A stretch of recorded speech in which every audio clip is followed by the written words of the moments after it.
เสร็จไปแล้วพี่น้องคะสำหรับพิธีกรรมเนาะมื้อนี้เนาะวันพืชมงคลหรือว่าวันแหกหน้าขวัญพิธีกรรมเนาะยายทอนสิมาสรุปสู่ฟังค่ะพี่น้องคะเพิ่นเสียงท้ายยิบพาได้หาคืบบ่สั่นบ่ยาวพี่น้องเพิ่นก็ท้ายว่าน้ำท่าอุดมสมบูรณ์ดีน้ำสิพ่อดีเพิ่นว่าบาดที่นี่เสียงท้ายพระโคเนาะพระโคเสียงท้ายพระโคกินนี่ยังพระโคก็กินน้ำกินยา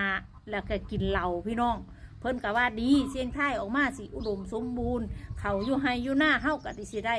ปริมาณที่ดีพลาหารมักษาหารอีหยังเพิ่นนะอุดมสมบูรณ์ดีบัดนี้พระโคก็กินเหล้าโอ้ขาน้ำมนาคมนี่ก็ดีอย่าเลิ่นลุงเรื่องเนาะพี่น้องเอาอันใดดีๆนี่มันเข้ามาประเทศไทยเฮาเบิดดอกว่าอาชีพยังนี่ดีเนาะพี่น้องเนาะเสียงท้ายได้ผ่า5 คืบพอดีกินเหล้ากินยากินน้ำดีจังใดกับเช้าหน้าเฮายิ้มไว้ก่อนแล้วว่าเสียงท้ายว่าดีจังซี่เฮาก็มีแห้งยามโดดเนาะพี่น้องเนาะ